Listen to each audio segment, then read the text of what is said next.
The design job market is fairly volatile at the moment, but I do see a lot of positions advertised in my LinkedIn feed. And a little tip there is to like and share job ads. And the algorithm's very swingy now, and it gives you a whole load more. And this week, I want to talk about talking about yourself. In my coaching practice, I often coach clients through the This Is Me and case study presentation that's asked for in interviews. Much of this is applicable to pitching yourself for a promotion and sometimes things you might write on your website or even present at a conference.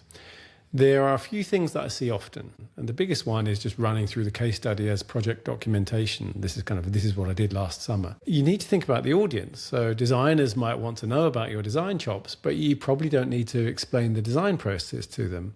Product leaders are more likely to be interested in your cross-functional collaboration, particularly obviously with product leadership. And the C-suite is going to be more interested in your contribution to the strategy, vision, or business outcomes. Each slide is not just information. It's a chance to tell your audience how great you are. So it may not just be the project process, but how you're able to turn the vision and strategy into actionable chunks of work that were delivered. Or not just working as a senior designer or a design director, but how you foster collaboration between design, the PMs, and engineering. And you can look for things that were particularly difficult or specific to that project. So it's not just a kind of generic run through design as design is always done and how everyone understands it. And that's often the case, is that people do a deep dive into the process with no setup of the context. It's straight into, oh, this is the research we did, and these are all the kind of screens we did and where we went. But actually, whoever is interviewing you will have sat through several of these and sifted through even more. If they're a senior design leader, they're unlikely to scroll through or want to listen to all those details. So what people tend to be interested in is, what was the problem of the original ask? What was the context?